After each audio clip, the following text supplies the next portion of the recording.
The sun climbed high over the rolling hills of the Ozarks, casting long, golden fingers of light across the landscape where Jed Clampett sat on his front porch. He was a man of simple needs and steady hands, a mountaineer whose life had been measured by the seasons and the sturdy work of his kin. His family was small, his resources were thin, but his spirit was as deep as the mountain streams. One morning, while he was out on the hillside, rifle in hand, hoping to secure some game to keep the cooking pot from turning cold, a strange sound erupted from the earth.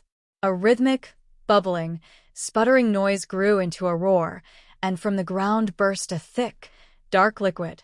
It was oil, and in that single moment, the life of Jed Clampett transformed from one of quiet struggle to one of sudden, bewildering wealth. The news traveled faster than a mountain breeze. When the oilmen arrived and spoke of millions, Jed barely understood the scale of it, but he knew one thing: his family would never go hungry again. His kinfolk, wide-eyed and buzzing with excitement, urged him to leave the rugged life behind. They painted pictures of a place called California, a land of golden sunshine and endless opportunity. They said it was the place he ought to be. So, they loaded up the weathered truck, piling their belongings high, and ventured toward Beverly Hills. It was a world of swimming pools, movie stars, and grand mansions, a place so far removed from the hills that it felt like another planet altogether. Back in the quiet comfort of the mansion, the air was usually filled with the sounds of a family finding their footing, but today, there was a different kind of chaos. A visitor, Miss Walsh, arrived at the door, her hands clutching a stack of important-looking papers meant for Mr. Drysdale. She found the house strangely quiet, or rather, it was full of life that belonged anywhere but in a refined mansion. The Clampetts had returned to the hills for a spell, leaving the house, the critter collection, and the responsibility of it all to the chief. Miss Hathaway, ever the diligent assistant, tried to maintain some semblance of order. She heard a voice from the kitchen. "I just gave you a stack of pancakes, you mutton," she called out, thinking she was addressing the family members. But then a low, guttural sound echoed through the hallway. That was the bear, enjoying a breakfast that had been prepared with the same care as one for a human. Miss Hathaway sighed, realizing that in this house, the distinction between guest and creature was entirely up to the whims of the inhabitants. Meanwhile, back in the hills, the atmosphere was festive. The town was gathering for the fair, a time of celebration and community. Jed was scanning the crowd, his eyes searching for Ellie Mae. He knew that the annual cake-baking contest was the primary attraction for the young women of the county, and he also knew that Ellie Mae, while wonderful in every other regard, possessed a culinary skill that was best described as catastrophic. He had to find her before she presented a dessert that might accidentally cause an international incident. He soon found her, looking radiant and entirely too confident. "Morning, Pa," she chirped, oblivious to his mounting anxiety. Jed noticed she had already entered 3 other contests that morning. "Was one of them cake baking, Ellie?" he asked, his voice laced with gentle caution. "Oh, you will see, Pa. I entered that one yesterday," she replied with a bright smile. Jed felt a bead of sweat roll down his forehead. He tried to reason with her, suggesting that the day was better spent meeting the young men in town rather than hovering over a hot oven. But Ellie Mae had already prepared her masterpiece the night before, under the cool of the moonlight. As the day progressed, the fair began in earnest.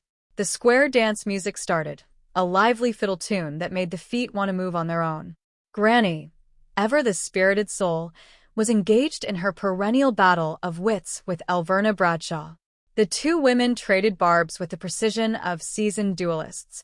"Look who is calling me a prune face," Granny retorted, her eyes twinkling with mischief. "Why, you have so many wrinkles. Your face could hold a 5-day reign." The crowd around them laughed, accustomed to the familiar sparring between the 2 matriarchs of the hills. Jed found himself acting as a reluctant referee while also keeping an eye on the various displays. He watched as local craftsmen showed off their wares, including some truly impressive basket weaving and candle making. He even saw Ellie Mae demonstrating her candle-making talents to a group of onlookers who were thoroughly charmed by her earnestness and grace. She was a natural, a girl who could handle a wild animal or a wick with equal ease. However, the shadow of the cake-baking contest loomed large. When the time came for the judging, the entry that Ellie Mae had brought turned out to be a marvel of structural engineering, if not culinary art. It was massive, a solid construction that looked more like a piece of masonry than a pastry. Judd watched from a distance, hoping that the judges would look past the texture and appreciate the heart that had gone into it. As the fair reached its peak, the conversation turned toward the future. Granny, in her own stubborn way, had decided that their time in the hills was not just a visit, but a mission. She had set her sights on finding a suitable husband for Ellie Mae, determined to see her settled and happy before even considering a return to the mansions of California. She had even taken up the task of helping Chick Allen, a local legend, sell his various remedies and elixirs. Jed, ever the supportive father, went along with it, playing the role of a promoter for the sake of his kin. The day ended as the sun began to dip below the horizon, casting the mountains in hues of purple and gold. The fair had been a success, a tapestry of laughter, music, and the simple joys of mountain life. Jed stood near the edge of the pavilion, watching the final dance. He realized that no matter how much gold or silver one might find in the world, the real treasure was the strength of family and the connection to the land that had raised them. He thought back to the early days, when life was hard and the only certainty was the rising sun. He was a millionaire now, a man of status in the eyes of the world, but in his heart, he was still the same man who had been shooting at some food when he stumbled upon his fortune. He looked at Ellie Mae, who was laughing with a group of friends, and Granny, who was busy holding court with her sharp tongue and warm heart. They were a family and they were home. The journey from the hills to Beverly Hills and back again had taught them that life was not about the things one possessed, but about the memories one made along the way.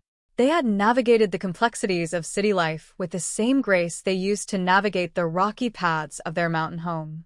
They had faced challenges, shared moments of immense humor, and always held on to the values that mattered most: kindness, honesty, and a healthy sense of humor about the absurdities of existence.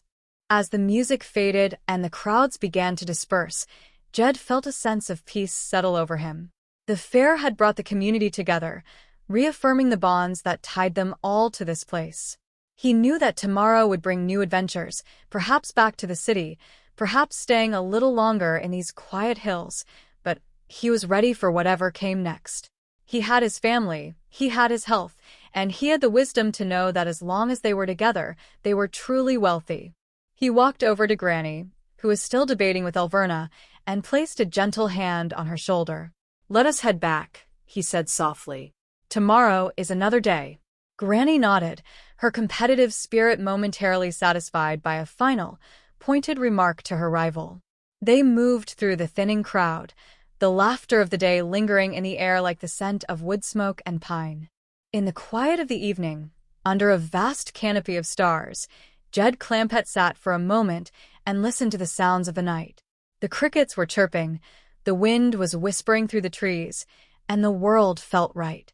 He had come a long way from that day on the hillside, but he had never lost sight of who he was or where he came from. And that, he realized, was the most important thing of all.